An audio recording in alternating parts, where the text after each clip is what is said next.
Commander Sarah Chen had always believed that humanity's greatest strength wasn't their technology or their weapons. It was their stubborn refusal to accept that something couldn't be done. Standing on the bridge of the UES Pathfinder, watching the impossible readings on her tactical display, she was about to prove that theory in ways she never imagined. The distress signal had reached Earth 3 days ago from the Kepler station, humanity's furthest outpost at the edge of known space. The message was brief and terrifying. Unknown hostiles. Overwhelming force. Station lost. Do not engage. Repeat. Do not engage. But Commander Chen wasn't built for retreat. The Pathfinder was humanity's newest and most advanced vessel, though by galactic standards, it was barely more than a scout ship. At just 200 meters long, it was dwarfed by the massive alien dreadnoughts that now surrounded the burning remains of Kepler Station. 12 colossal vessels, each the size of a small city, their hulls gleaming with an oily black finish that seemed to absorb light itself. "Sensors are picking up life signs," reported Lieutenant Marcus Webb, his voice tight with tension. Approximately 200 human survivors scattered across the debris field. They're in emergency pods. Chen's jaw tightened. 200 souls floating in the void, waiting for rescue that conventional wisdom said would never come. The alien fleet, identified by their distinctive skull-like ship designs as the Mortarch Imperium, had never shown mercy to any species they encountered. Their reputation for total annihilation preceded them across the galaxy. "Ma'am," whispered Ensign Lisa Park from the communication station, "we're receiving a transmission from the lead Mortarch vessel." The main screen flickered to life, revealing the nightmare visage of a Mortarch commander. Standing nearly 3 meters tall, the creature's elongated skull housed 4 burning red eyes, while chitinous armor covered its insectoid body. When it spoke, its mandibles clicked with each word. "Small vessel of the monkey spawn," the alien hissed through the universal translator. "You arrive to witness the final cleansing of your pathetic outpost. Leave now or join your kind in death." Chen stepped forward, her voice steady despite the odds. "This is Commander Sarah Chen of the United Earthship Pathfinder. Those are human civilians in distress, and we're taking them home." The Mortarch commander's laugh was like breaking glass. "Foolish mammals. You face the might of 12 dreadnoughts with a single scout ship. Your mathematics are as primitive as your species." "Maybe," Chen replied, a dangerous smile playing at her lips. "But you've never fought humans before, have you?" Before I continue this incredible tale of human ingenuity versus impossible odds, take a moment to hit that subscribe button and join our fleet of HFY enthusiasts. What's your favourite underdog victory story? Drop it in the comments below, whether it's from your favourite movie, game, or real-life moment when someone refused to back down. The comm channel closed, and Chen turned to her crew. The bridge was silent, except for the hum of instruments and the distant groaning of the station's wreckage. Her officers, 12 souls against an armada, looked at her with a mixture of fear and absolute trust. "All right, people," she said, her voice carrying the weight of command. "They think they know us. They think we'll run. They think they understand what humans do when cornered." She paused, looking each crew member in the eye.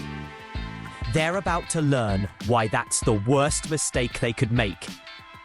Lieutenant Webb pulled up the tactical display. "Commander, even if we could somehow damage one of those ships, we'd never survive long enough to rescue the survivors. Their combined firepower could glass a planet." Chen nodded. "You're right, Marcus. Conventional tactics would be suicide. She moved to the central console, her fingers dancing across the controls. Good thing humans stopped being conventional the day we figured out fire. What Chen was planning had never been attempted before. The Pathfinder's most unique feature wasn't its weapons or its shields. It was its experimental quantum tunneling drive. Originally designed for instantaneous travel across vast distances, the drive could theoretically create micro wormholes in space. The keyword being theoretically. "Lisa," Chen called to the communications officer, "I need you to hack into the station's emergency beacon network. Can you create a feedback loop?" Park's fingers flew over her console. "Yes, ma'am, but why would we want to overload the beacons?" "Because," Chen said, her smile growing wider, "we're going to turn Kepler Station into the galaxy's most expensive firework." The plan was insane, which made it perfectly human. The station's fusion reactors were still partially online, their containment fields failing, but stable enough for another few hours. If Chen could use the quantum tunneling drive to create a series of micro wormholes inside the reactors, she could destabilize the plasma in a controlled cascade reaction. The explosion would be visible from 3 star systems, breathed Dr. Amanda Foster, the ship's science officer. "But Commander, the energy release would destroy everything within a 50-kilometer radius, including us." "Not if we time it right," Chen replied. "The Mortark ships are in a perfect sphere formation around the station. They're using their own gravitational fields to contain the debris field, standard salvage protocol for their species. But if we create the wormholes at the exact moment of detonation, we can use their own gravity wells against them." Webb shook his head. "You want to surf the shockwave." "Exactly. The quantum tunneling drive can create exit wormholes behind their formation. We ride the explosion like a wave, scoop up the survivors, and punch through to safety before they know what hit them." The crew exchanged glances. What their commander was proposing wasn't just dangerous, it was physically untested, mathematically improbable, and completely insane. In other words, typically human. "Mom," said Chief Engineer Tom Rodriguez from the engine room over the comm, "the quantum drive was never designed for this kind of precision work.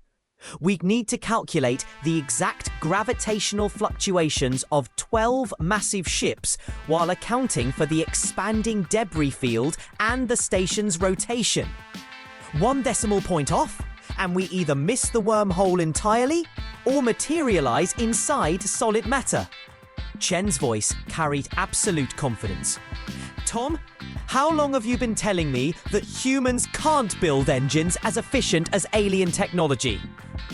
"Well, Mom, the Zephyrian drives are 30% more..." Chen cut him off. "And yet, here we are, about to do something no alien species has ever attempted, using technology they can't even comprehend." "Sometimes, Tom, impossible just means nobody's been human enough to try it yet." The next 20 minutes were a masterclass in human adaptability under pressure. While Dr. Foster ran calculations that would have challenged a supercomputer, Engineer Rodriguez pushed the quantum drive beyond every safety parameter it was designed for. Lieutenant Webb coordinated with the scattered survivor pods, preparing them for the most violent rescue in human history. But it was Ensign Park who made the difference. Working with the damaged station's computer systems, she created something the Mortark had never encountered. A digital virus disguised as a surrender message. "Commander," she reported, "I've embedded a Trojan in our communications array. If I can get them to accept our surrender, their systems will download what they think is our ship specification data. Instead, they'll get a virus that will temporarily blind their sensors." Chen nodded approvingly. "How long will the blindness last?" 30 seconds, maybe 45 if we're lucky." "More than enough." Chen moved to her command chair, her hands steady despite the magnitude of what they were about to attempt. All stations, prepare for the most human thing we've ever done. The Mortarch commander's image reappeared on the screen, his mandibles clicking with amusement. Have you reconsidered monkey spawn? Will you flee with your tail between your legs? Chen looked directly into the alien's burning red eyes. Actually, we'd like to discuss terms of surrender. Before we reach the explosive climax of this incredible tale, smash that like button if you're enjoying humanity's most audacious rescue mission. And tell us in the comments, what's your favourite sci-fi movie or game where the underdog pulls off an impossible victory? The Mortarch commander's laughter filled the bridge. Surrender? How delightfully pathetic. Transmit your vessel specifications and prepare to be boarded. Transmitting now, Chen replied, nodding to Park. The virus uploaded in seconds, disguised within standard ship data that any military force would expect to receive during a surrender. The Mortarch ship's sensors flickered once, then went dark across their entire fleet. Now! Chen shouted. The Pathfinder's quantum drive screamed to life, reality bending around the small ship as it began creating wormholes inside Kepler Station's fusion reactors. Dr. Foster's calculations proved flawless as the plasma containment fields destabilized in perfect sequence. Wormhole formation successful, reported Rodriguez. Fusion cascade initiating in 5, 4, 3... The explosion that followed rewrote the textbooks on stellar engineering. Kepler Station didn't just explode. It became a miniature star for 17 seconds. Its fury contained and directed by humanity's mastery of physics that the Mortarch couldn't even detect, let alone counter. The shockwave hit the Mortarch fleet like the fist of an angry god. Their perfect sphere formation, designed to contain debris, became a trap as the explosion's force reflected off their own gravitational fields, magnifying the destruction tenfold. 11 of the 12 massive dreadnoughts were either destroyed outright or left as spinning wrecks. But the Pathfinder wasn't caught in the destruction. Chen's timing was perfect. At the exact moment of detonation, the ship translated through a quantum wormhole, emerging behind the Mortarch formation, riding the explosion's shockwave like an ancient surfer riding a tsunami. "Survivors acquired!" shouted Webb as the ship's cargo bays automatically scooped up the emergency pods, scattered throughout the debris field. "All 200 souls accounted for!" The single surviving Mortarch dreadnought, its hull scorched and systems failing, tried to pursue. But the Pathfinder was already gone, vanishing into another quantum wormhole with its precious cargo of human lives. Later, as the ship jumped toward Earth, Chen stood in the observation deck, watching the survivors being treated in the medical bay. Many were injured, all were traumatized, but they were alive. 200 people who shouldn't have survived. Rescued by a ship that shouldn't have succeeded, using tactics that shouldn't have worked. Lieutenant Webb approached, shaking his head in amazement. "Commander, I've been running the calculations. What we just did, the odds against success were astronomical." Chen smiled, watching a young girl who had lost her parents laugh as Ensign Park showed her how the quantum drive worked through the observation window. "Marcus, you're thinking about this all wrong. We didn't beat astronomical odds. We proved that when you're human, there are no odds, just problems waiting for solutions." The news of the Kepler Station rescue spread across known space within days. The Mortarch Imperium, a force that had conquered 17 star systems, had been defeated by a single human ship using tactics they couldn't understand, technology they couldn't predict, and a mindset they couldn't comprehend. But more importantly, it sent a message to every species in the galaxy. Humanity had arrived, and they didn't play by anyone else's rules. The rescue at Kepler Station became known as the Void Run, and Commander Sarah Chen became the first human to be both feared and respected by alien military commanders across the galaxy. When asked later how she knew the plan would work, she gave the most human answer possible. "I didn't know it would work. I just knew that giving up wasn't an option." Dr. Foster summed it up best in her official report. Other species see an impossible situation and calculate why it can't be solved. Humans see an impossible situation and start figuring out how to solve it anyway. That difference, more than any weapon or technology, is what makes us dangerous. The Pathfinder returned to Earth as heroes, but Chen knew this was just the beginning. The galaxy was vast, filled with wonders and dangers that humanity had yet to encounter.